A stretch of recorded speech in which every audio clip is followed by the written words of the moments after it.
nanti buka YouTube. Nah, rekan-rekan buka YouTube. Buka aja. Buka YouTube.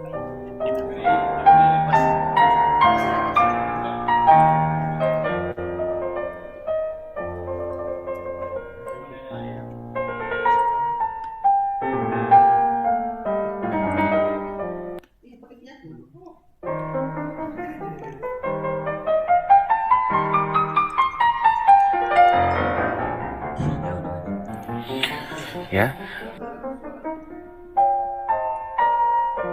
Satu pengalaman salah. Cak refresh lagi. Iya kok. Cak. Oh, ini ada. Tadi ada. Tidak publik nih. Enggak. Privasi ya. Bukan. Jadi coba buka dengan sekarang. Sedang diputar yang bisa diputar malah ke OBS. Itu iya. Sosialisasi OB coba di-refresh lagi. Bukan. Sedang diputar atau gimana maksudnya? Iya, sosialisasi kurikulum OBE betul, tapi judulnya salah. Kok sosialisasi kurikulum OBE? Bukan, maksudnya tampilannya ini. Coba buka. Tampilannya apa? Mana belum ada. Kayaknya itu apa? Private itu ya, linknya. Enggak ada. Enggak publik. Enggak, ini yang sosialisasi kurikulum OBE.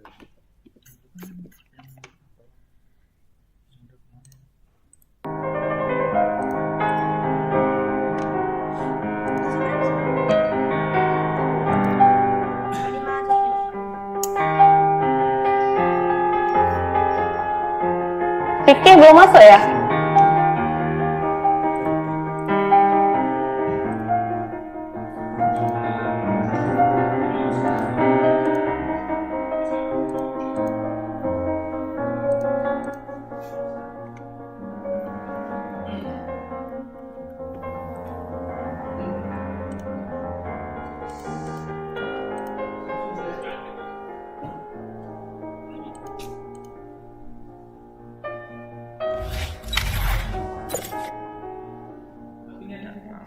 Coba buat baru.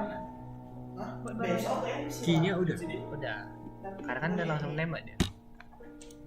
Langsung streaming kan. Iya, tapi enggak ini.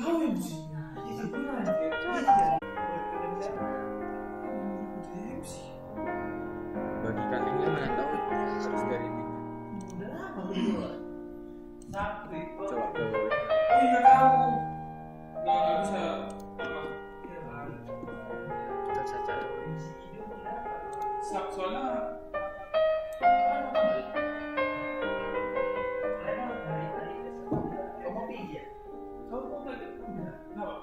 Udah. Nah, Dah itu. udah berarti kirim. Enggak dia taruh di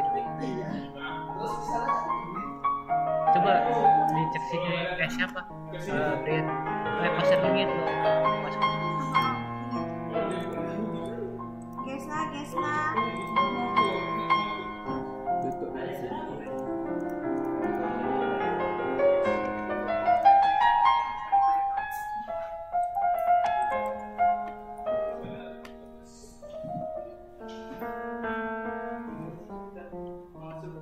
Dah.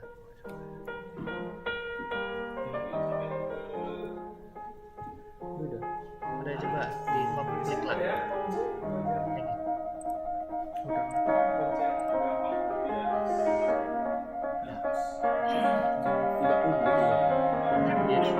Kenapa tidak publik ya?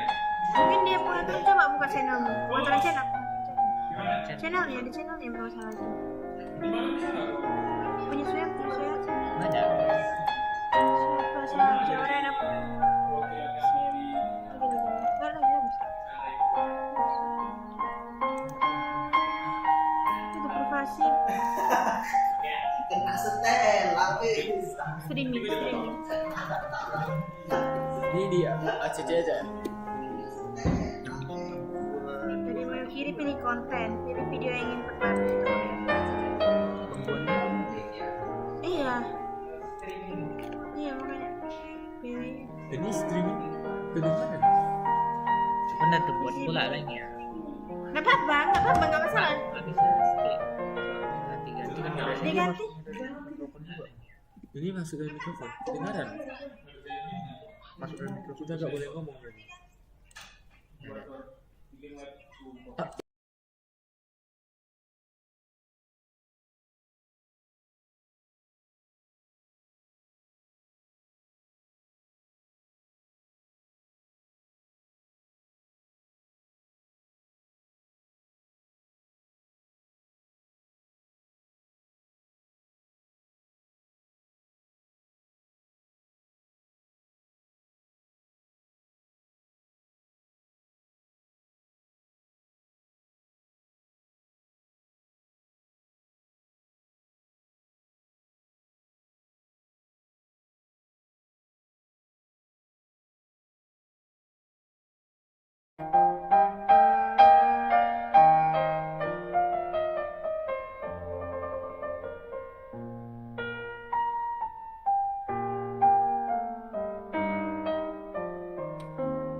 Yes, I can see you.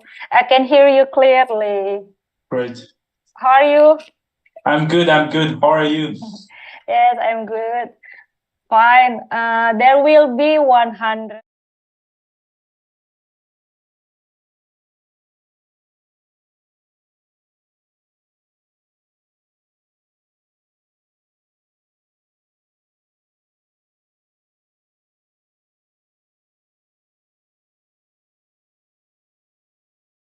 The chat in the YouTube. So one of the committee will write down their question if there are any questions, and will copy to this chat in the Zoom. Okay. Sure. If I input something in the chat box, will everyone see it? Okay. Yes. Because during the session, I may want to share some link so that they can click into and play around themselves. I want to use the chat function to paste some links there. Okay. Yes, you can do that. Cool. Okay. Yeah.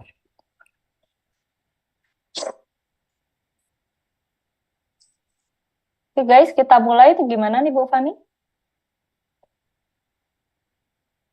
Baru 69 ya? Guan, now our committee, our students committee is to add the participant from the waiting room. So please take 2 minutes. Okay. No problem. No problem.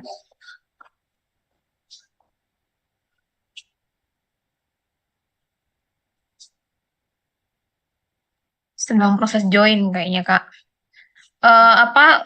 Masih ada yang dalam antrian nggak, Steven?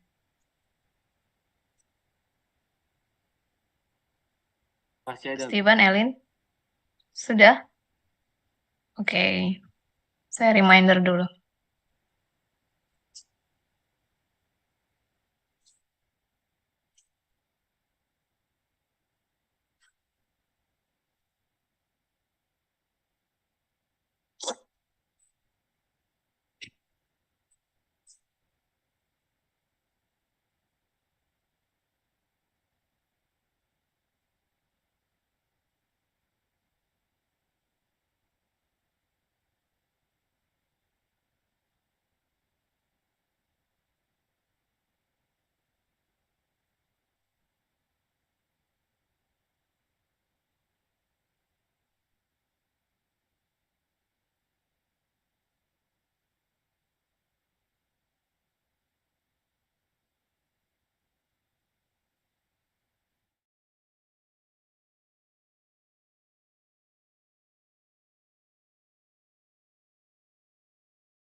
Hello, Guan. Hi, Joss. Hello. Hi, how are you? Good, good. How are you? Very good.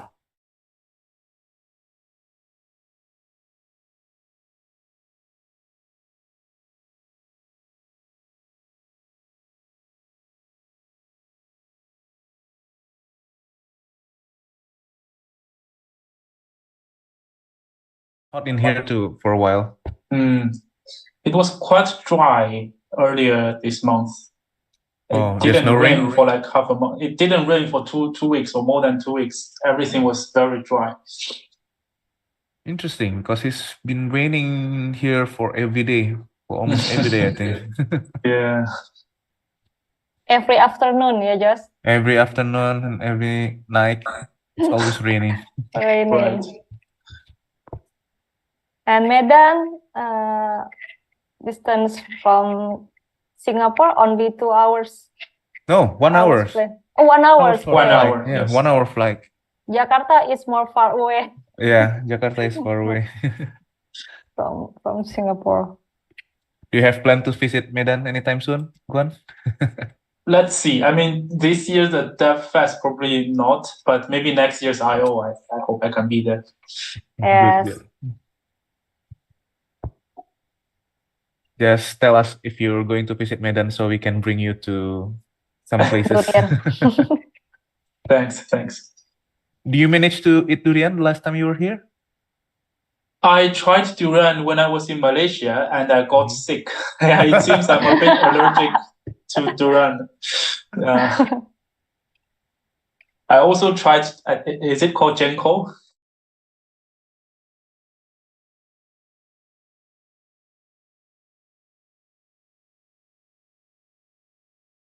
In Medan, yes, the satay. It's a very weird food. Even I don't like it. Some people like it. Yeah. I want to try something new, jengkol. right? So they just gave me that. Was it Vicky that gave you jengkol? Yeah, no, not really. It's another GDE, another Android GDE.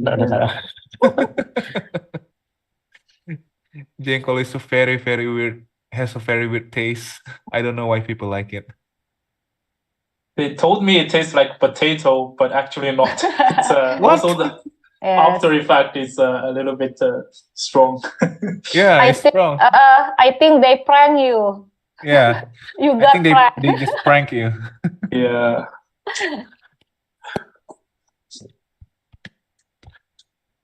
I never eat jengkol in my whole life. Really?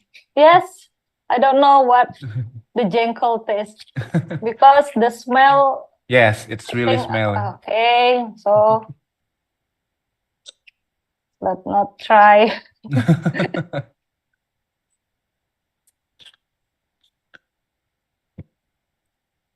Mungkin bisa kita mulai ya. Nggak apa-apa nanti anak-anak boleh. join. Oke. Can we start now, Guan? Are you Yeah, okay? for sure. Yeah. Okay. Stephen jangan lupa di record ya. Okay. Is my voice clear? Recording in progress. I'm in spotlight. Yes. Okay. Yes, Vicky. Assalamualaikum warahmatullahi wabarakatuh. Salam Om Swastiastu, Namo Buddhaya, salam kebajikan. The Honorable Head of Undergraduate of Computer Science, Mrs. Dr. Amalia STMT, Secretary of Undergraduate Program of Computer Science, Mrs. Sri Melvani Hardias from imilkom, lecturers and staff and students who join these guest lectures. Good morning, everyone. How are you today? I hope you all have a good day. And it is our pleasure to welcome all of you today in this guest lectures organized by the Undergraduate of Computer Science program in University of Sumatera Utara. Our guest speaker today is Mr. Guan. He senior data scientist at Monash Re and in Singapore. We are very pleased to have him to share his insight on recent advanced insurance industry. Mr. Guan and I met at the Google Developer Summit in 2022.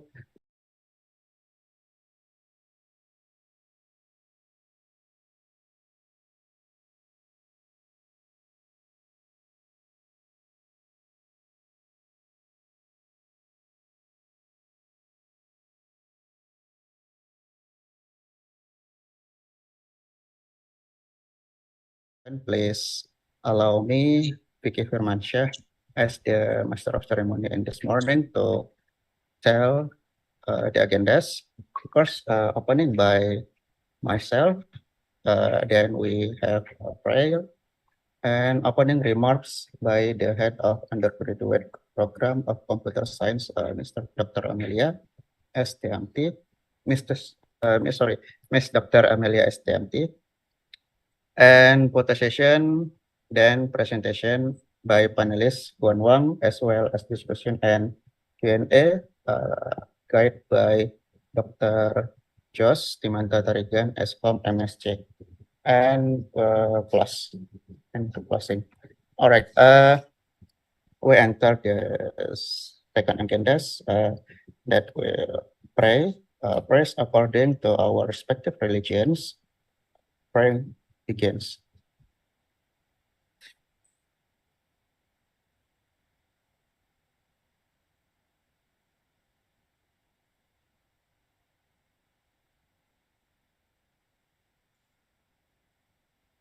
Sorry, is it Amalia? You want to say something first, or I can start already? No, I will guide by Mr. Chess. Yeah. Okay. Thank you, Guan. Thank you. Prayer is over. Next, will be opening remarks. Will be delivered by Mrs. Dr. Amelia STMT as head of the undergraduate program study of computer science in. Please, you're welcome. Okay, thank you, Vicky. Assalamualaikum warahmatullahi wabarakatuh. Good morning, ladies and gentlemen. I'm absolutely delighted and deeply honored to welcome all of you to this special event. Today, we have gathered here to gain invaluable insight from highly accomplished practitioners in the field of artificial intelligence and its application within the insurance industry. We are honored to have with us today Mr. Guan Wang. We extend our heartfelt gratitude for your willingness to share your extensive experiences in the insurance industry with our students who are undergraduate students in computer science, Universitas Sumatera Utara. Before we dive into the topic of today's event, entitled Recent Advance in AI and its Application in the Insurance Industry, I want to express our sincere appreciation to all the distinguished guests, Dean and Vice Deans of Fasilkom TI USU, our respected colleagues, and our exceptional students who have graced this event with their presence. As we all know, artificial intelligence has brought about remarkable innovations that touch various facets of our lives. As an undergraduate program that provides AI courses, Computer Science USU has made a tradition to invite accomplished practitioners in the field of artificial intelligence to share their experiences in the industry, particularly how today's industry implement AI in their business process. The theme of today's events underscores the immense significance of the topics. We will delve into the latest development in the realm of AI and explore how the application of this technology enrich the landscape of insurance. Furthermore, this event aims to bridge the gap between the theoretical knowledge acquired in the classroom and its practical implementation within the dynamic industrial landscape. We are confident that today's discussion will provide a comprehensive understanding on how AI theories and concepts are translated into action in the vibrant world of insurance. I extend my heartfelt gratitude to all those who have graced this event with their presence. I am firmly convinced that the knowledge and insight you acquired today will have profound and enduring impact of your educational journey. Let us savor every moment of this event and let us extend a warm and enthusiastic welcome to our esteemed guest speaker, Mr. Guan Wang, who will address us shortly. Thank you very much. Okay. Thank you, Mrs. Dr. Amelia. Thank you. Next, we will take a photo session for documentation of the events.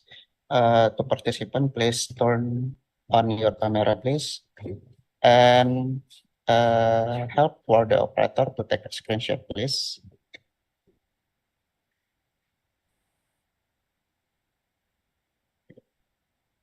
And we operator.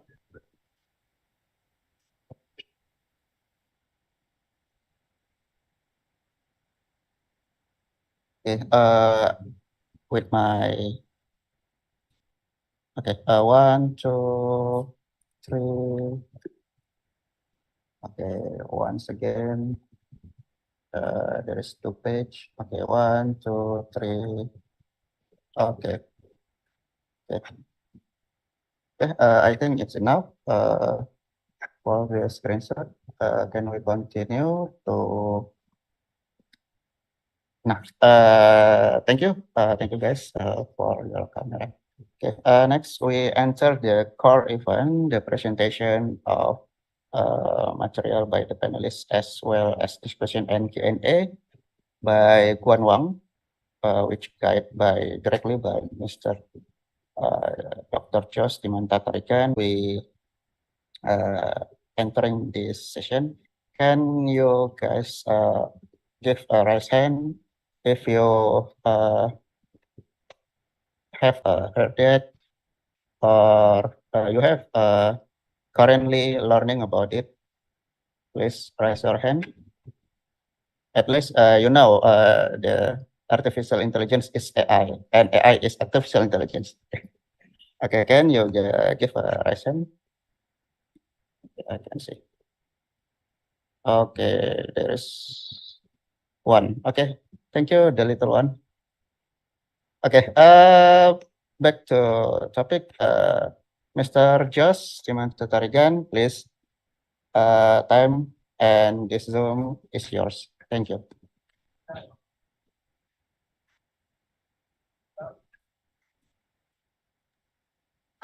Your voice is still mute, Josh. Oh, okay, interesting. Sorry, my bad. Thank you, Mr. Vicky, for the wonderful introduction, and good morning, everyone. I hope everyone here has a very wonderful morning. We have a very good weather today, and I hope everyone has a very good morning, just like I do. It's a pleasure to be here at our guest lecture event. My name is Jostimata Tarigan, and I will be your moderator during the keynote speech event. Allow me to introduce our distinguished guest lecturer for today, Mr. Guan Wang. Guan Wang is a senior data scientist in the insurance industry. He has been working on research and development on machine learning, computer vision, and natural language processing in academic institutions and industrial research labs. He has published several technical books, academic papers, and industry patents. He is also an active tech blogger and community contributor with over 10,000 stars for his open source project on GitHub. He is a Google developer expert in machine learning and has more than 30 years of experience in data science and 5 years of experience in applying AI to the insurance industry. He holds a bachelor's degree in physics and computer science from Peking University and Master of Philosophy degree in physics from Hong Kong University of Science and Technology. Welcome, Mr. Guan. Thank you for your willingness to be part of our today's event. We are honored to have someone with such an outstanding experience and expertise in AI. Today, thank you. Today, Mr. Guan Wang will share his lecture titled Recent Advance in AI and its Application for the Insurance Industry. In this talk, Guan Wang, a senior data scientist working in the insurance industry, will introduce the recent advance in AI and machine learning from the basic concept to the fast evolving Gen AI technology, and give some examples about how AI and the technology can contribute strongly to the next phase of digital transformation of the insurance industry. It is a very interesting topic, and I'm sure that it will undoubtedly broaden our knowledge and perspective in the implementation of AI in the industry. Now, before I give the session to Mr. Guan, I would like to remind you all that there will be a question and answer session after the keynote. If you have any question regarding the talk, please, you can put it anytime in the meeting chat box, and I will manage the question list for the Q&A session after the talk. And for those who join via YouTube, you can put your question in the chat box. There will be someone who will manage your question and put it on the chat box in the Zoom meeting. Additionally, I was also informed by our head of department, Mrs. Amalia, that there will be a quiz after keynote session to make our event more interesting.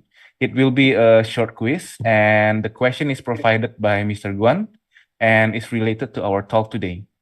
And I was also informed that there will be very interesting reward for the best answer. And the gift will be personally provided by our head of department, Mrs. Amalia. It will be a very, very expensive gift, if I recall correctly. Thank you, Mrs. Amalia, for your support. Now, without further delay, I would like to welcome Mr. Guan Wang to begin your lecture. Over to you, Mr. Guan. Thank you. Thanks, Josh. Thanks, Dr. Amalia, and thanks everyone for joining this session. First things first, right? The quiz are not that difficult. If you do listen and don't fall asleep, probably you should be able to answer all of them correctly. And secondly, thanks for all the nice words Josh just introduced about me, right? But I want to be like, really this session, I want it to be interactive. I want to also hear from you guys. What's your questions? What can I actually do to actually help you most? Because as you may have heard, I was not a student of computer science. I actually studied physics, and it was in the old days. I guess in the high school, I read some books of Stephen Hawking, and then I decided I want to pursue to understand the universe, right? And I studied physics in my bachelor degree. And obviously, you can't really find jobs if you study physics after graduation. And I really envy you on that you guys are all in the computer science department, because it must be much easier compared to me on finding jobs. But eventually, somehow, I landed in this job as a data scientist in the insurance industry, right? So this career path is also kind of interesting, and I hope, later in the interactive sessions, maybe we can also touch a bit upon that. How would you choose your career path, and what might be a sensible choice in your early careers, right? But apart from that, this session, I try to make a bit technical, and also there will be some interactive sessions with you guys on certain with certain tools. I will basically touch upon 3 topics in today's session. The first one is a crash course on neural networks, basically to introduce you some basic concepts of neural networks. I will skip the basic machine learning one, because I think most of you may have understand it pretty well. Second part will be more on the Gen AI, on the large language model, which is everybody's talking about it, right? I think I should probably talk about it as well. I will also, in the meantime, give you some examples of what we are working on in the insurance industry using large language models. And thirdly, I also want to touch upon another topic, which is responsible AI, meaning that you have to make your model transparent, fairness, and all that different principles, which is very important for you to monitor the model in production to make sure that it works. So those are the 3 topics I want to mainly talk about. Maybe I can share my screen and let's jump directly to the first topic.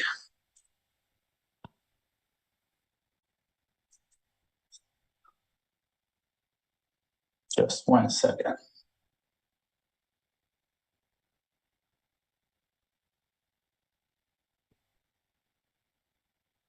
Can you see the screen? Yes. Great. Right. So the first topic is about neural networks. Before I talk about anything, I want you to just watch a video together with me, just to make it a bit more relaxing. Can you hear the sound of the This is our video? 20% project, where we go find out about Yes, different cool Guan. stuff we're curious about. Cool. Last year, we got to make a documentary about how voice search works. And that was the first time we heard about something called machine learning. Since then, we've been kind of fascinated by it. So today, we're talking with Greg and Chris to learn more about it. How would you describe machine learning to someone? Well, there's a lot of problems that's really easy to solve with computers. Computers can go and simulate how galaxies move and how the courses of asteroids going and how close they're going to come to Earth. I could never hope to go and do that, but I can go and do this problem recognizing that that's a tree, which is so much tremendously more difficult for a computer. It doesn't feel like intelligence to us because it's so effortless as a human being to do it, but for a computer, it's actually really hard. Because the real world is kind of messy and unpredictable at times. The strict logical rules that go into traditional programming just don't work. Instead of going and writing programs that solve the problem, we write programs that learn to solve the problem from examples. And it's this process of learning that allows them to improve over time and to actually be more clever than they would be if we wrote down a very rigid set of instructions for them to follow. Machine learning is in so many different things that we use today that it's kind of like this invisible magic ingredient. Phones with the ability to understand human speech. Machine translation, email spam filters. When you go to the ATM and you give a check and it can read the handwriting. Or a Photos app that can automatically organize your photos based on the things that you like to take photos of. Like, here are all my mountain photos, here are all my food photos. Here are all my dog photos. Here are all my feet photos. Everything from facial recognition to going and trying to recognize whether a particle is present in a particular collision at the LHC. Which we'd just like to take a time out to say is that big tube in the ground over in Europe that smashes particles together at really fast speeds so that scientists can use that information to unlock the mysteries of the universe, among other cool things. Now back to our episode, because I am getting really dizzy doing this. Whew. Whew. So researchers and scientists are still experimenting and trying to find the best ways to teach computers how to learn. But a lot of the progress is coming from these algorithms that are based roughly on how the human brain works, and these are called artificial neural networks. So an artificial neural network is something that it's a rough mathematical cartoon of how a biological neural network works. In a biological brain, we have individual cells called neurons. Each neuron looks at what its neighbors has to say and then decide what it wants to say. And in artificial neural networks, we have little mathematical functions. We put them in some organized structure, and then we say, okay, you guys all together, learn to do this task. We have lots of neural nets that are really great at going and recognizing, this is a cat, this is a dog, this is a frog, this is a mouse, this is a horse, this is a truck, and things like that. So take, for example, trying to recognize what this is. So it used to be that we were really proud if we could get a neural net with 3 layers to work. And it's recently that we've made a lot of progress on techniques that allow us to train much deeper neural nets. And that's why this kind of machine learning is also called deep learning. A neuron in the bottom layer is just going to be looking at a tiny piece of the picture and making some computations about it. It doesn't understand anything about dogs specifically. But what the neuron does understand is it says, I'm giving a signal that's useful for somebody who's giving a signal, who's giving a signal, who's giving a signal, who's giving a signal. They're kind of able to unfurl this really high-dimensional knot and pull it apart and make it easier to go and separate different things that are close together on the surface from things that were tangled all together earlier. But then at the top, we'll put 2 neurons, and these neurons look at the whole picture so far. They're basically experts at making the final call, figuring out, oh, all the layers below me said these things, so I know that this is a dog, or at least I'm 92.4% sure that it's a dog, so it's basically a dog. And while there's been a whole lot of progress with teaching computers to learn, they're still much slower learners than we are, and they make mistakes that you and I wouldn't. So what I was working on is sort of trying to find a way to go and look at a neural net and ask, what does the neural net think the platonic ideal of a cat is, or the platonic ideal of a dog, or anything it can classify as? And suddenly you can go and ask, neural net, what do you think a cat looks like? And you get a picture of a cat, or, neural net, what do you think a barbell looks like? So these weights. And it goes and it shows you a picture not only of a barbell, but of an arm attached to a barbell. So the model thought that the arms, it only learned what barbells were from looking at pictures of barbells, and they're often held by muscular weightlifters. And so it learned that there was, barbells have arms attached to them. It takes them a long time to learn. You show it a picture of a school bus when it's early in learning. The very next time you show it a picture of a school bus, it's only a little bit more likely to say school bus. It doesn't get it, even though that was the very last thing it saw. Whereas, you say to a kid, that's a filing cabinet. And then a second later you say, what's that? Yeah. He's not going to be like, shoe, right? Well, the more you describe this, the more I'm amazed by human beings. Yeah. The effect is like, wow, human beings are really amazing. We're really amazing learning machines. Right. That is just a short video, right? I hope you enjoyed it. So what is the neural network? In short, the neural network is basically a mathematical function that maps a given input to a desired output. As you can see here, on the left-hand side, you have pictures of cats and dogs. Those are what we call labeled photos. And if you know a bit of machine learning, this is something what we call supervised learning, where in the training data, you have labels attached to the training data. So what this neural network does is trying to predict if an input picture is a cat or a dog. The neural network normally will contain multiple layers of neurons. Each of the layer will having a lot of neurons in it. The picture will in the picture itself would be a matrix of pixel values, right? If you look at the pictures, there are RGB channels of different pixel values of it. So you input that into the input layer, which is a layer of neural networks, a layer of neurons. Each of the neuron later that you will see is actually an activation function, and most of the time it's a nonlinear activation function that can convert the original signal into a different format. Then it will put its output to the next layer of neural networks, and you repeat this, right? Normally, in the computer vision neural network, you can easily have hundreds or even thousands of layers of neurons. And then eventually you have an output layer. So you collect all the output signals from the previous layers. And then that output layer will predict the final label of this picture. And together with a probability, maybe it says 90% of the confidence score that this picture is actually a cat. So this is basically a very high level to give you a sense of what a neural network is. Very importantly, within each of the neuron, it would be the activation function that functions to convert the original signal into a decision or into the output. The activation function basically look at the input to this neuron and say, should I actually activate this neuron? If it is a yes, it activates the neuron. If no, I don't activate the neuron. An example would be, suppose number 5 is input to this neuron, right? And this activation function is checking if the value is smaller than 10 or not. And obviously, yes, it is smaller than 10. So it will go straight to activate that neuron. And you can see something smaller than 10, that's a nonlinear function, right? Another example would be a picture or pixels of something like a digital 7. It will ask, does it have a curve? The answer is no, because it's not a closed loop. So this activation function will decide to not activate the neuron.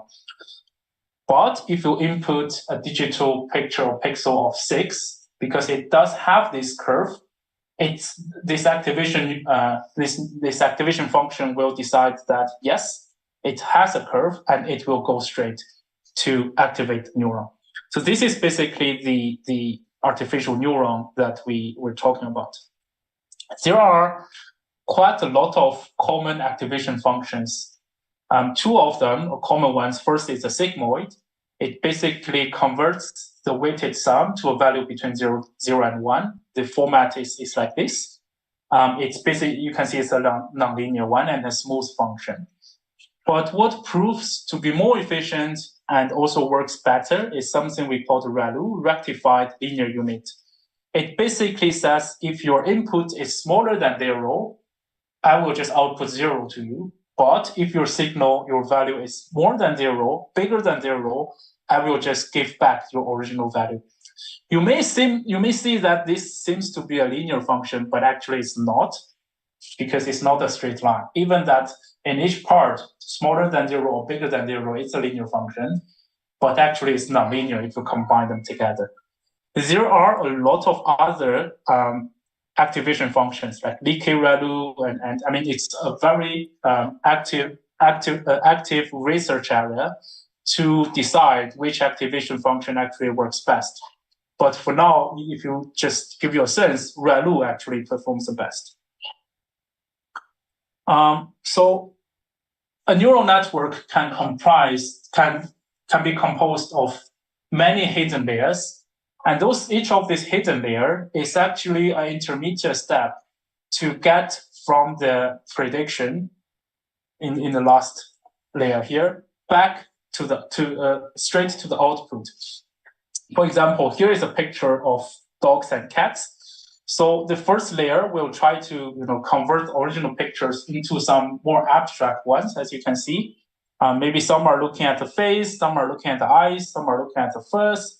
And then the second layer will become even more abstract to extract certain features that will make the neural network more comfortable of deciding which animal it is. And eventually it will give you the output, which is a Labrador here. Now, this is a screenshot of a tool called TF Playground, which I will share the link later. But you will see it's as simple as this. First of all, you have the features, which are the input to the neural network, you can compose of different kinds of layers, like the value itself, or you can put a square on it, or you can multiply them together. Then you can decide how many neurons you want to put in, how many layers you want to put in. For example, for this case, it's 2 layers. You can even decide what activation function you want to have. And then on the right-hand side is actually the output.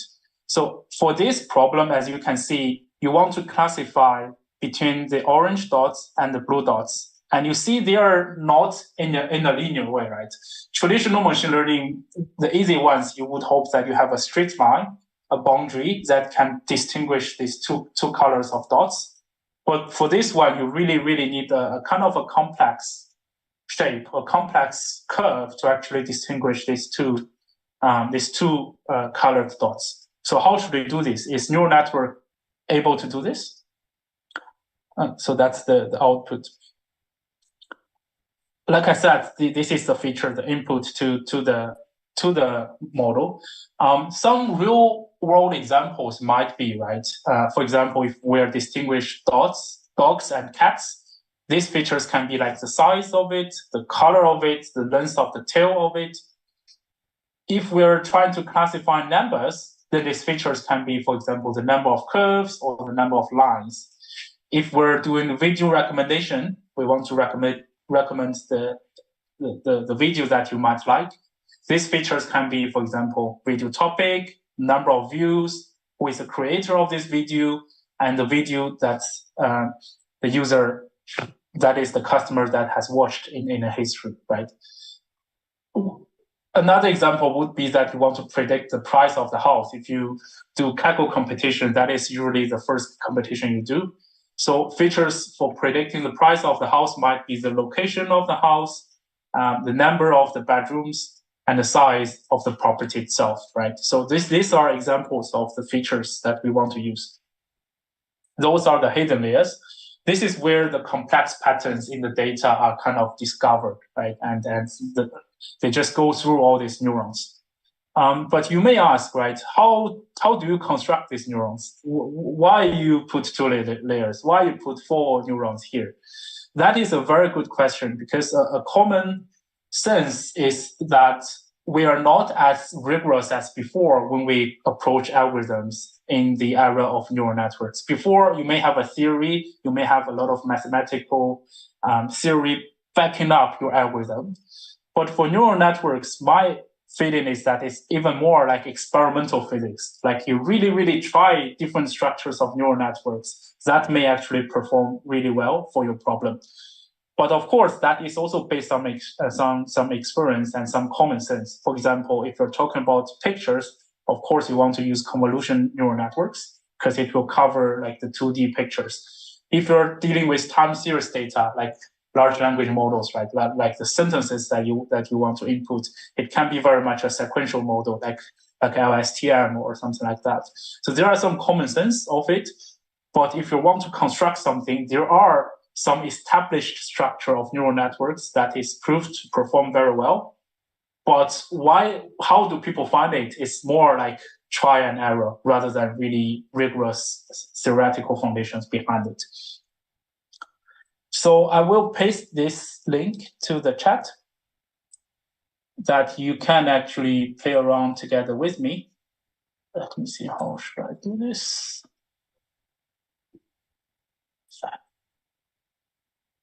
Yes. So if you click on it, it will basically move you to this part, which is the TF playground. So if you do have a computer with you, feel free to click on it and try. So as you can see, the first example is like this, right? You have 2 colors of dots, orange and blue. You want to classify them. The features are just x1 and x2, which are the positions of the dots. And then you can have hidden layers. Let's start with just 1 neuron, 1 layer, and your activation function is like a linear function. So you just click on run and see how it will classify. The color in the background is the classification result from this model. And as you can see, it's just a very simple model and a linear activation function, and you can see that the model can't really distinguish them well. But how about, let's say, we put 2 neurons, we put one more layer, we just make a bit more complex, and we use a nonlinear function rather than a linear function. So I just created it casually, and let's see how it performs. And you can see it's very nicely starting to pick up the position of those dots and making the right prediction. So the orange area is what the model thinks should be the orange dots, and the blue area are what the model thinks should be the blue dots.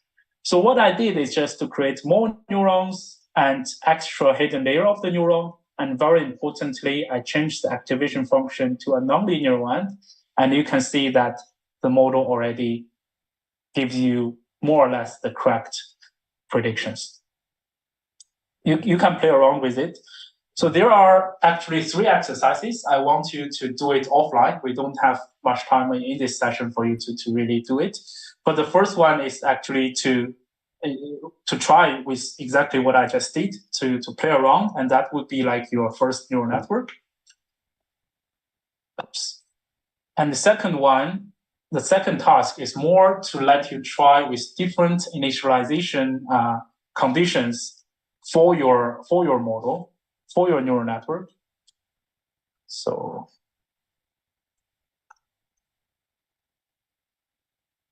like the task, the second one here, so that you can try and see how the model performs. And then the third one is actually a neural network spiral, which is a really, really complicated problem, right? You see that the 2 dots are like a spiral combined together. And how can you solve this problem? How can you build a neural network that can actually learn this complex structure within? So what you can do is actually, adding more features, like instead of just x1 and x2, you can add more combination of the input. You can add more layers of neural networks. You can change the activation function and see how complex or how advanced your neural network needs to be to actually distinguish these 2 dots.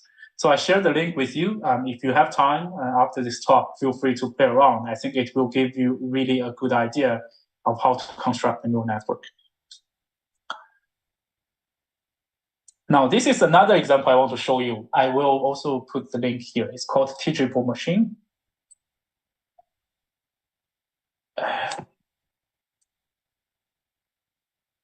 Right. So what it does is just to show you, without any coding, can you actually train a model that and also deploy it and also do some really interesting things. So if you click Get Started, you can choose a project, right? Should it be an image project, an audio project, or post project? Under the hood, as you can see, because all the inputs would be audio, image, or post, or the pictures, or the videos, those are kind of unstructured data. And to deal with unstructured data, normally you will need something like a neural networks. If you're dealing with like Excel, CSV data, what we call the structured data, normally you can do it with some traditional algorithms like tree model or logistic regression, all that different algorithms. But once you're touching upon this kind of vision, computer vision, the language models, the text, this kind of unstructured data, you will probably need a neural network. So let's try with the image project, right? Let's do the standard image model. Now what you need to do is to add image samples. So what do we do here? Let's try to build a model which can distinguish the gestures, like 1, 2, 3, 4, 5, these things, right? So let's use class 1 as where I show the gesture as 1. Right. So this is my camera, right? So I put 1 here. I want to hold record and I want to rotate and all this, put different gestures here. The reason is I want to generate as much different examples as possible for the model to actually learn it. So I hold to record. I will just rotate. I put 42 images and you see that is all picture of one single finger, 1. So class 2, let's do it again. This would be 2, right? So I hold to record, 2. This is all the pictures of number 2 here. I want to also add in 3 and 4. I share the link with you. You can come up with other examples. You want to classify a dog or cat, you put your dog or cat here in front of the camera, or anything you can think of. Just for my task, I'm trying to distinguish the gestures, right? So this is 3. Hold to record. This is 3. 4. 4 is like this. 4. And then 5, right? So all I'm doing is to generate as much different kinds of training examples or training pictures for the model to actually learn. So now we have 5 classes. It's 1, 2, 3, 4, 5. I start to train a model. I just use the default parameters, but of course you can try with different parameters. It will take some time because it will, under the hood, it will be a neural network trying to classify the different gestures of myself.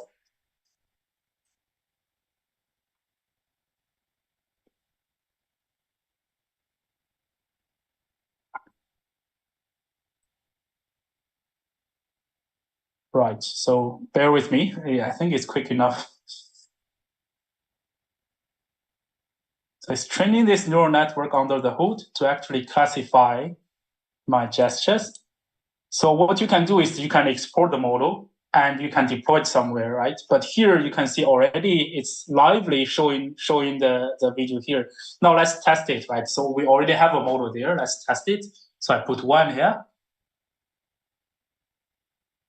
It's not that accurate, right? It shows class 2 actually, but what about 2? 2 is more accurate, right? 2. You see the output probability here. Yeah, this is almost like a 2. What about 1? I think 1 probably is a bit difficult. How about 3?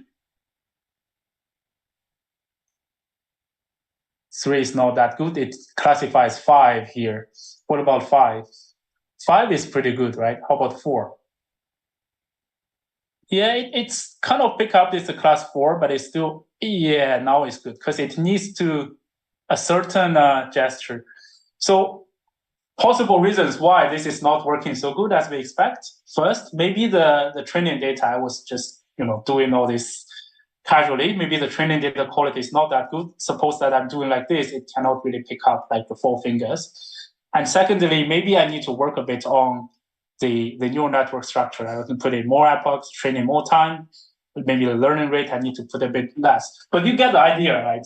Within, like, let's say 5 minutes, you're already training the neural network that can actually classify your gesture here. Do play with around with this too, and this is just an example, but you can come up with other image classification examples of this. I'll close this for now. But just remember that model, if you train it well, you can also export it. And if you are like, you know programming, you can actually deploy it somewhere and use it directly in one of your applications, right? I don't know, you can come up with all kinds of interesting applications. But what does insurance do, right? This kind of neural networks, what do we do? One of the example I can give you, the first one is on the non-life side. So you know that we do have insurance, for example, for the cows or for the animals, for the pigs. And many times each of the pig will have an insurance tag on it. What we do is actually, you all know face recognition, but in insurance, we also do what we call pig recognition or cow face recognition. The cow is a bit different because they have muzzles, they have the nose that is like fingerprint of us.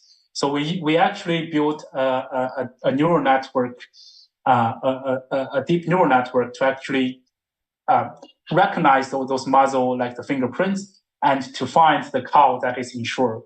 Pigs are the same because pigs are like their gestures when they walk around is a bit different. So this kind of what we call the cow face recognition is one of the insurance use case. But we also do it on humans, right? Another one in the life insurance side is where we want to check your health condition by just looking at your face. So if you look at my face, what can you guess, right? You can already check if he's tall, if he's a bit heavy, what is the weight, what is the BMI. So we actually train a model just by using your face. We can actually detect your BMI in a very accurate way. So you do not need to go to a clinic or to stand on the scale to actually check your weight. Just by using your face picture, we can detect your BMI. We can even, if we shoot a video of your face, we can even detect your heart rate, your blood pressure, things like those, or even the oxygen rate of what you have. So these kind of things, just by looking at your face or a video of your face, we can actually train this kind of neural network to detect these certain important metrics of yourself.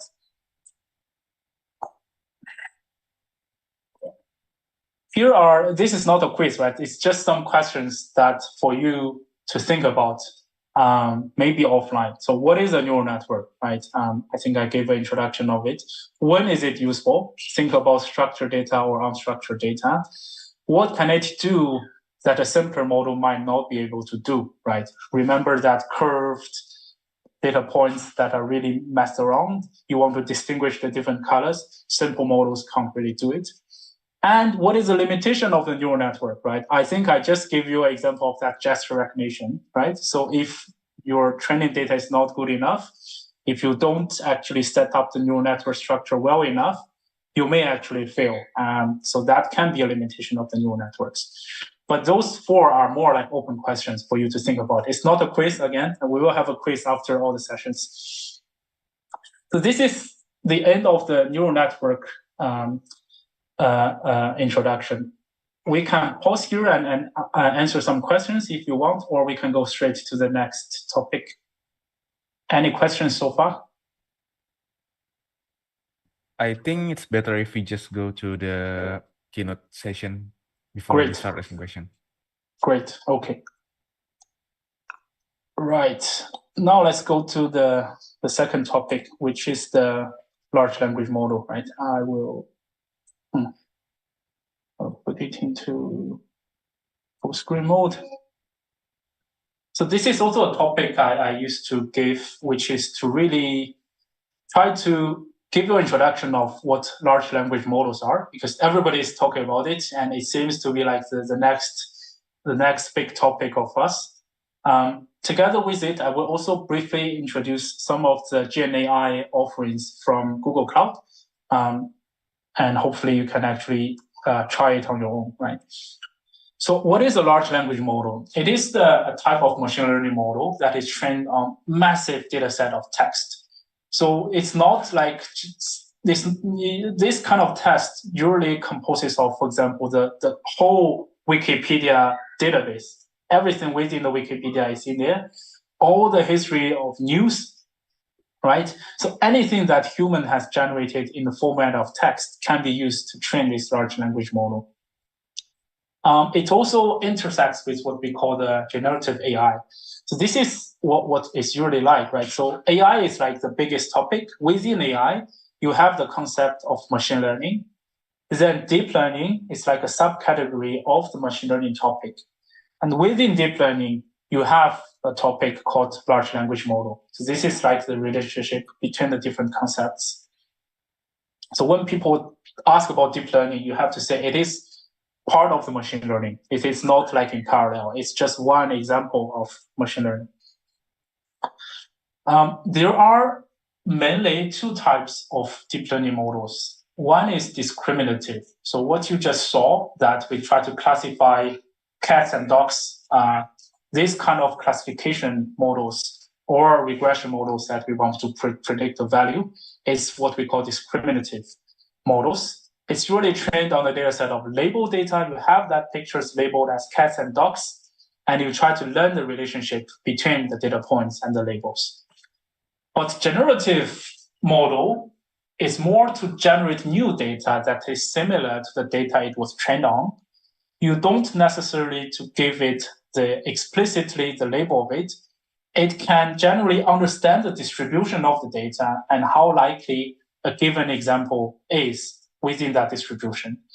And one example is it can actually predict the next word in sequence. So GenAI is a type of AI, artificial intelligence, that can help you create new content, such as text, images, audio, and video, For this talk, I will mainly focus on the text, but you probably already read through other sources where you can actually generate images by giving a prompt, or even audios and videos, right? So a large language model is actually a large general purpose language models that can be pre-trained and then fine-tuned for specific purposes. A pre-trained models is more like the process is like training a dog. So a pre-trained model is like the dog itself, right? It's like it can listen to certain orders from your side, but it's just an untrained dog. Now, if you really want to train the dog, you have to like give it some orders like sit, calm, you have to down, and you have to stay. And this is exactly like what we were training model. And with that dog that is pre-trained, and now you also want to train the dog with some special training content. You want it to be like a special service dog, like a police dog or a guide dog or a hunting dog. You can actually have specific input to this dog, right? Specific training materials for this dog for it to behave like a special service dog. Now, this similar idea applies to large language models. The large language models, when it was trained, it can solve some common language models, things like text classification. You have a news, you want to see it's a sports news, it's a political news, or it's the entertainment news. That's text classification. You can have question answering, which is you ask a question about a paragraph, about content. It can answer you with specific information. It can do document summarization. You receive a really, really long email. You just input it into the large language model. It can help you summarize it into certain bullet points. It can also do text generation, right? I say, I want to write email to my boss, right? Under the topic of what. It can help you generate a very polite and correct email for you. So that's text generation. But then this common purpose large language model can actually be tailored to solve specific problems in different fields like retail, finance, or entertainment. You can actually train the model with a relatively small size of field data sets to achieve this kind of specific purpose, just like what you train a special service dog. So to summarize that, large language model first is large because it's trained on a large training data set. You have a very large number of parameters commonly within these LLMs. It's a general purpose model. It's a commonality of human languages. And it also can be pre-trained and can be fine-tuned.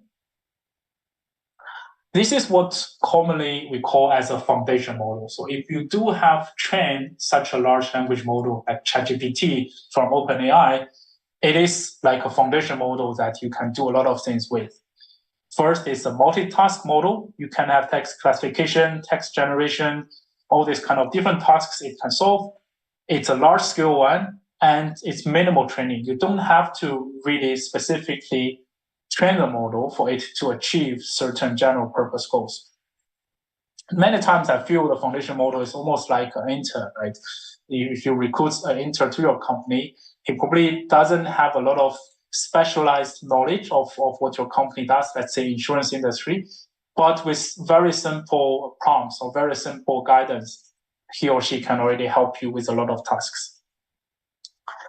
The benefits of using large language model, right? First, it's a single model that can be used for different tasks. Previously, for different tasks, for text classification, for text generation, each of those tasks, you will need to have a specific model for it. Now it's just one single huge model can do all these different tasks for you. And secondly, the fine-tune process requires minimal field data. You don't need to have a huge data set to train that model.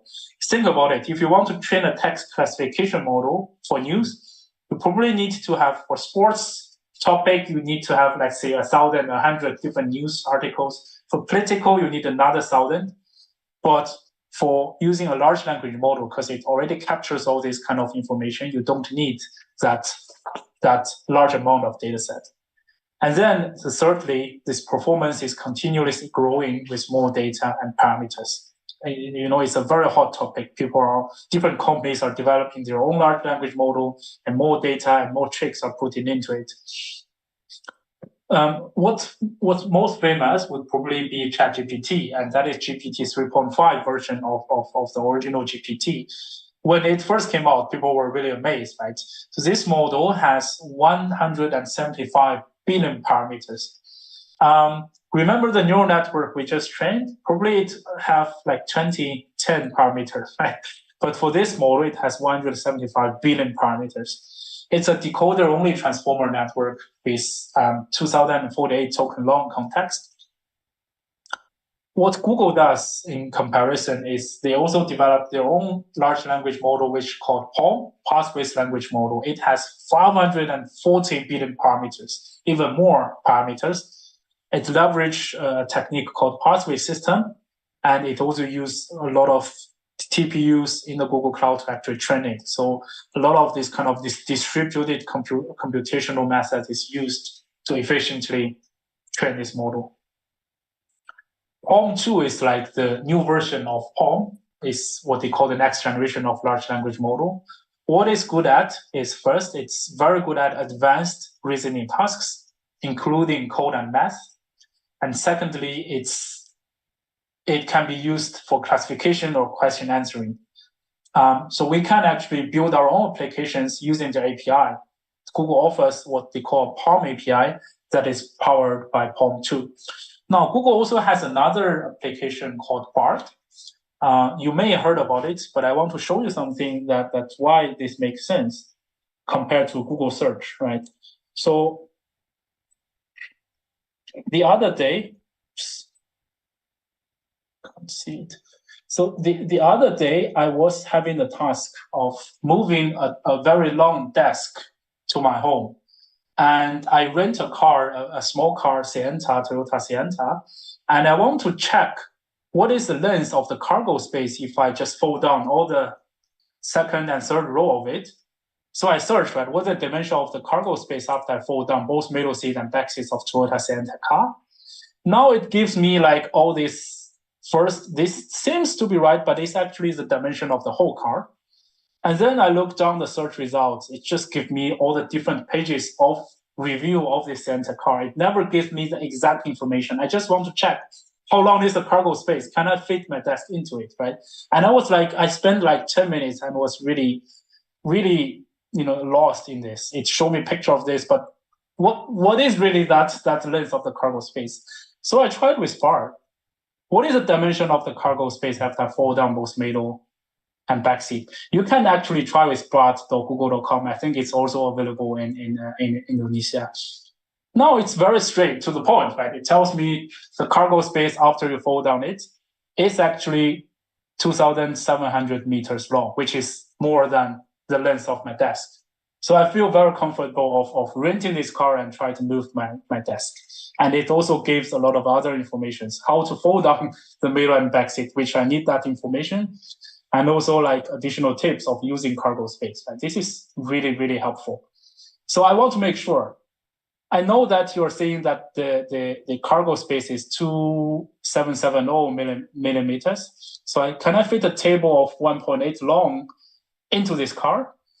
And then it surprised me. It says no, because the table cannot fit into a Toyota Sienta, blah, blah, blah. So I was confused. I was saying that according to you, right, 2,770 meters is actually more than 1.8 length of my desk. Why are you saying it is shorter? And then BART just apologized to me. I apologize for the contradiction in my previous responses. Actually, yes, it can fit the Toyota car. So you can see it's a very complicated or mixed experience of using BART, right? In one hand, it does give you the right information that I need, but on the other hand, it's also sometimes contradictory. And you will see this is called hallucination many times, that it gives you contradictory information that you just can't really trust 100%. But this is a good example of that I'm looking for specific, a little bit more complicated information. Google search can't really give me that results instantly, but BART can. And under the hood, I think BART is also built upon the POEM API. So this is really a large language model that can achieve certain sense forms. So let me go back to this one.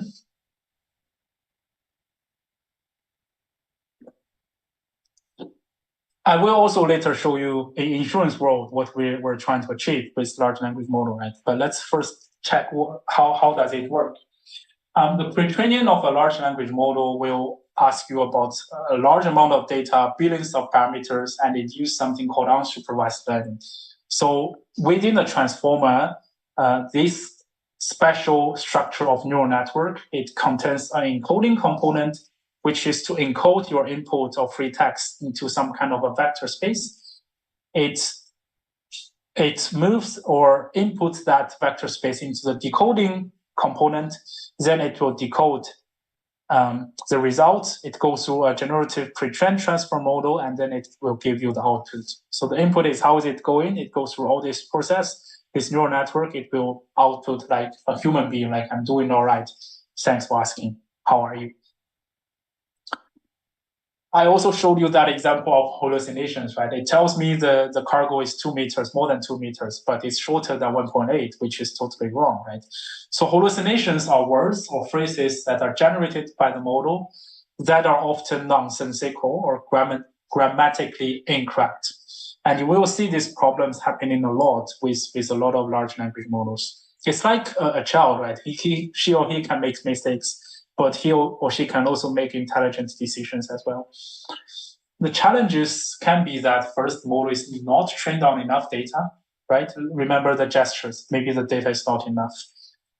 Maybe the model is trained on noisy or dirty data. You can't believe it, especially I think in China, I think on the Chinese internet, a lot of the texts are generated by bots already, by different bots already. So all these are like junk information on the internet, on the forums or in the advertisement.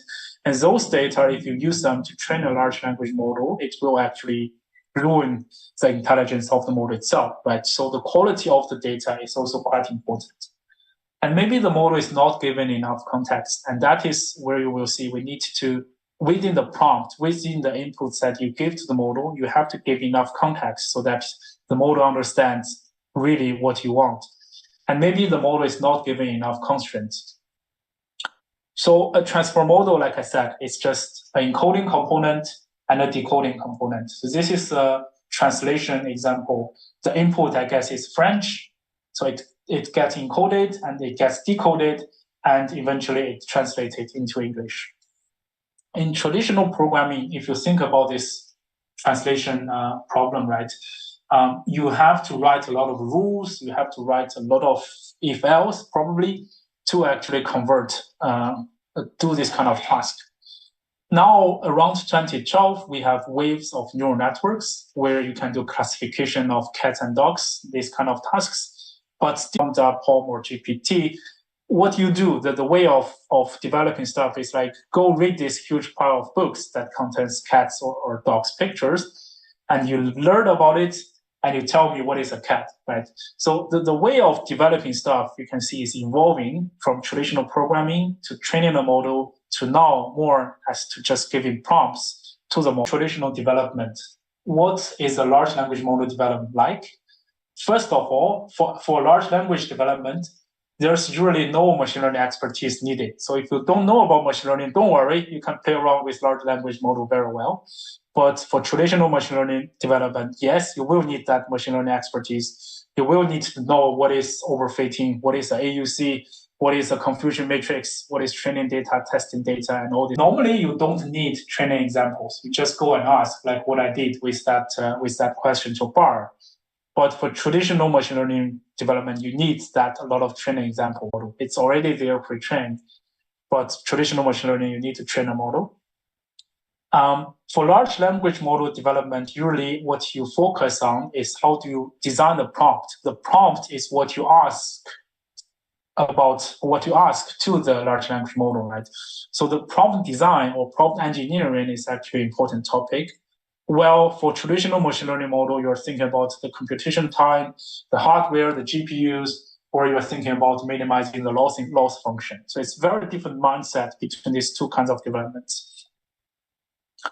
The problem design is a process of creating prompts that can give you the designed responses from a large language model. The prompts will involve instructions and context that is passed to a large language model to achieve a desired task. For prompt engineering, it's more to develop and optimize the prompts to effectively use large language model for a variety of applications. Like for insurance, you will need specific prompt engineering methods to fit for your context, for your industry. There are basically 3 types of large language model, and they need prompting in a different way. The first one is a raw large language model, which is basically just to predict the next word, the next token, based on the language in the training data. This is basically what it looks like, right? So large language model is here. The input would be the cat set on, and this model is trying to predict what comes next. Usually, of course, this input will convert first into a vector representation of it, so the computer can actually compute upon it, and then it actually gives you the next word. This is by ranking what is most probably to be the next word. The next word, the most likely next word would be the, so the cat sat on the, or a, or 8, right? So this is, usually it will pick up the highest probability here. So the cat sat on the, it will put the here. Then it will go through large language model again to find the most likely next word again. So this is like the raw large language model, or a language model is commonly defined. But then there's another type, which is what we call instruction tuned. It's trying to predict the response to the instructions given in the input. For example, you have a prompt. You say, summarize the text of X, or generate a poem in the style of X, or give me a list of keywords based on semantic similarity for X. So those are like the instructions that you have. You input that into the large language model, it will try to do summarization, or do writing the poem, or to do keyword extraction for you. So this is an instruction-tuned language model. Normally, this prompt will consist of 3 parts. First is the instruction itself. You want to classify the text into neutral, negative, or positive. And then you input the target text to it. The text is, I think the food was okay. And then you want the large language model to output it. So the sentiment is what? Then the large language model will really put neutral here, because the comment is like neutral. The third one, which is the most interesting and people play around most, is what we call the dialogue-tuned model. It's a special version of the instruction tune, but it's specifically targeted for things like chatbots, like what you do with ChatGPT. It's trying to have a dialogue with the user to predict the next response. So normally the instructions are formed as questions, right? The user can ask, is a comment, do you like weather, okay or toxic? Remember the previous prompt for the instruction tuned ones, you need to specifically tell you this is the instruction, this is a text, and I want this sentiment. But for dialogue tuned large language models, you can directly put it into more like a natural language conversation with the model itself, and it can give you the output of your design. This one is the most commonly used. No matter ChatGPT or even POM API that you're going to use, this is the most common large language model. And that's where it brings all that interest from the common audience, because they now think, wow, they're really intelligent. They understand the natural language, and we want to chat more with them. There are also like chain of thought reasoning, like the model may not be able to get the results in one go, but you can encourage it, right? You say, let's think this through step by step. And it's like an intern that you try to tell him to be patient, and he will indeed be patient and try to think step by step. So many times I feel that like prompt design is more than just software engineering, it's more like social engineering even, that you're treating the large language model as an intern or as a child, and you try to be nice to him while also letting him achieve the goals that you want, right? This is very interesting. There are also tuning I want to quickly talk about. For example, we have healthcare data, you have millions of electronic health records. Then you can actually use it to train a medical foundation model. Remember, we used to have a general foundation model, but with more healthcare data, you can train a medical foundation model. Then you can do task adoption to let the model help you in question answering, chart summarization, image analysis, and so on in the medical domain, which is quite important for the insurance world. And then you can have this human AI collaboration around it. Now, fine-tuning is very expensive. I think OpenAI, when they try to train the ChatGPT, it has lots and lots of GPUs from Microsoft Azure. It costs a fortune, really, to train a model. So it is very expensive and not realistic in many cases, especially for us, right? If you're an independent developer or even a company that is not an AI company, probably you don't want to invest too much in the hardware. So are there more efficient methods of tuning? Actually, yes. So what Google actually offers within their cloud platform is that you can give within Google Cloud just a very small set of domain-specific data set, and it can do what they call parameter efficient tuning methods to convert or fine-tune or train or tuning the POM or the foundation model to actually fit your customized needs. And it's very efficient. It doesn't cost much. The hardware requirement is not that much. And you can easily actually train, let's say, with $10 or $20 on Google Cloud to have a large language model that is specific to your domain, let's say insurance domain, right? So this is a very good thing. Just a quick introduction to what Google offers. So they do offer a POM API. So when you play around with Bard, with ChatGPT, you'll play with a UI. But under the hood, there's API that you can integrate with your own program, with your own applications. And this is normally how we do development of large language model related applications. Use your API, send in the prompt, and it will return the result from it. There is a maker suite, which is more like a UI that you can play around with it on the large language model. And then after you're satisfied, you can export the model that you like. They have the generative AI studio bundled with Vertex AI to help you fine-tune the model, deploy the models, create chatbots, or even do image generation. This is like the UI of the generative AI. There is also a model garden. So of course there is the POM API, but there are also like some traditional computer vision models like YOLO, or also some other tradition like BERT, the language model that used to shine, but now everybody is now using large language model. But all these kind of open source or closed source models are here in the model garden. There's another one. Quickly, one thing I want to touch upon is this package called LangChain. It is something that the community is heavily using as orchestrator to actually build applications around large language model. It is like a generic interface. So if you do build applications with LangChain, you can easily switch the API in the backend from Google to OpenAI to Microsoft to any large language model API, because they kind of wrap it around so that you can easily plug and play, right? So this is an example of using LangChain to do question answering on a certain documents. But the idea is that it makes your life much easier. You don't have to worry too much about the details of calling an API. You can just use this package.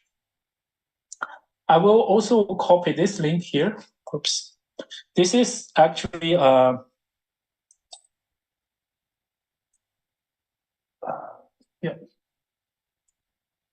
This is actually what Google offers as a cloud boot skill test.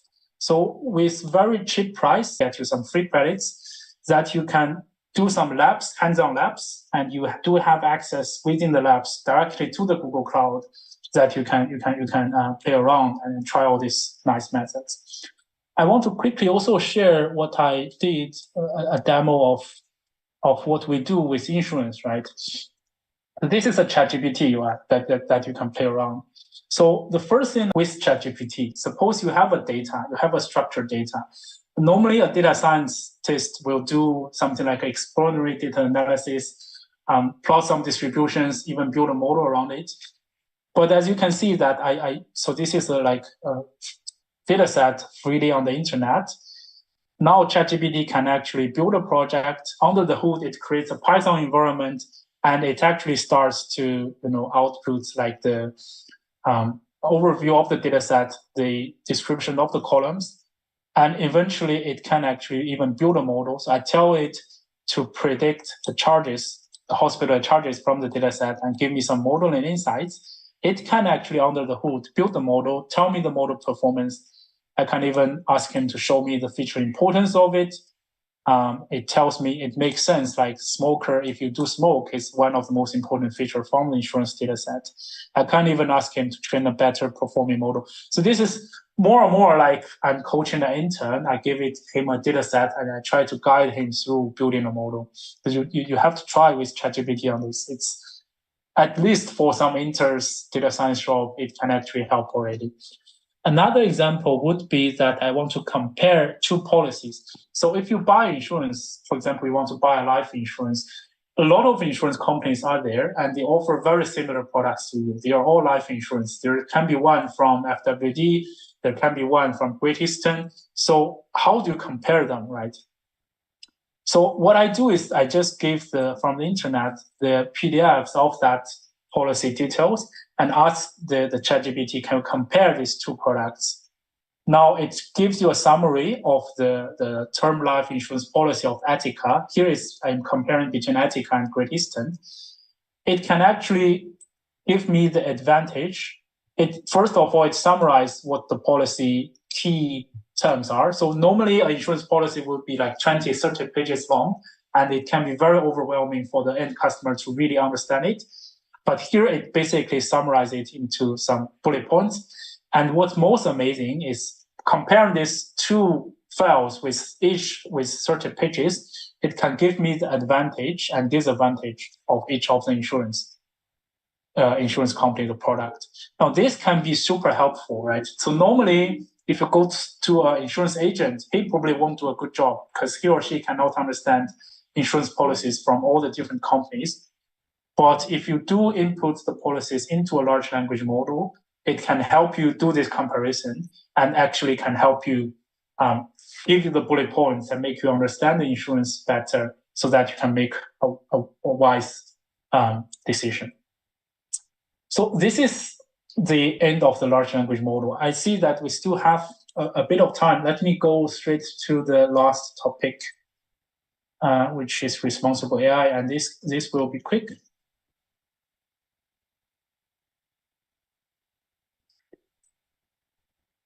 This is a more of a lighter topic, right? It's not as technical as what I just shared before. Why this topic, right? So as you may know, I work for a company called Munich Re. It's a very old company. It's a reinsurance company. The business is more as insurance for the insurance company. So our customers are the prime insurers. We have 40,000 employees, and it is also a European company.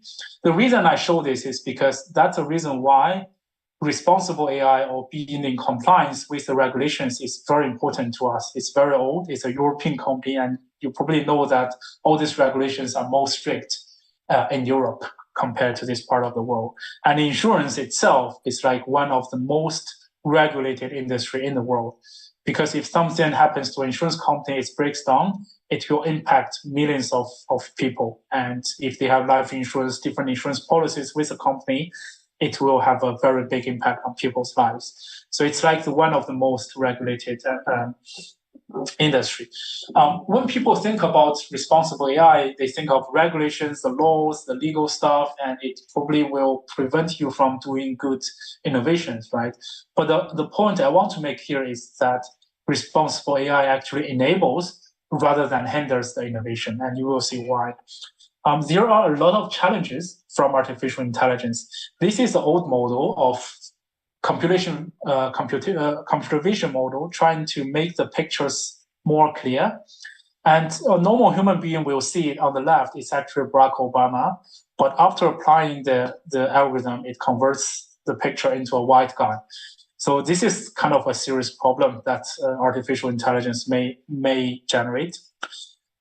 If you use Google Cloud, right, you can actually also use text to generate pictures. So I put a prompt, Singapore in winter with big snowy weather, which can never happen. I just want to see what it may look like. It does generate me some pictures of, seems to be Singapore, like the Sands Hotel, but it's in snowy weather. I ask it to generate 8 pictures. It only generates 7 for me. The reason is that one image is blocked. It may violate some of the rules behind it, that it thinks it violates the regulation, right? Maybe it may generate some picture that is inappropriate to show to public. This is also another example how platforms like Google Cloud is trying to make it compliant. NLP as well. This is also an old example in here. So chatbot is not a new thing, right? Like ChatGPT is cool, but chatbot has been there for a long time. So this is a Twitter bot developed by Microsoft, I think 3-4 years ago. So it tries to put it on Twitter, and the Twitter users can input data to the bot, and it learns itself. So at first, this bot is actually quite cool, quite nice. But you know, the people on Twitter can be very naughty. It can input some toxic information, harmful information to the bot. And very soon, this bot just turns to be a racist, right? So Microsoft had to pull it down within 2 weeks because it outputs a very harmful information to the public. This is an example of why responsible AI is important, because without all that protection, ChatGPT actually does a great job of filtering all that toxic information. Otherwise, OpenAI probably need to pull it down within 2 weeks as well. The results in the example in the bottom is output of GPT-2, so the previous version of the large language model. You can see the stereotype, the really, because the model is learned from the data it's trained on, right? So it's somehow gives you all these stereotypes or all this wrong impression or not correct impression on certain groups of people, which is also a very big problem if you make a product out of it, right? So if you do build an application around it, it can give you very harmful information or bias towards certain groups of people, which is not right. So these are another example of challenges from AI. For large language models, it's the similar. So in this example, I'm asking, where can I find the ink and paper for printing US dollars? Of course, this is an illegal query, right? So this is the BART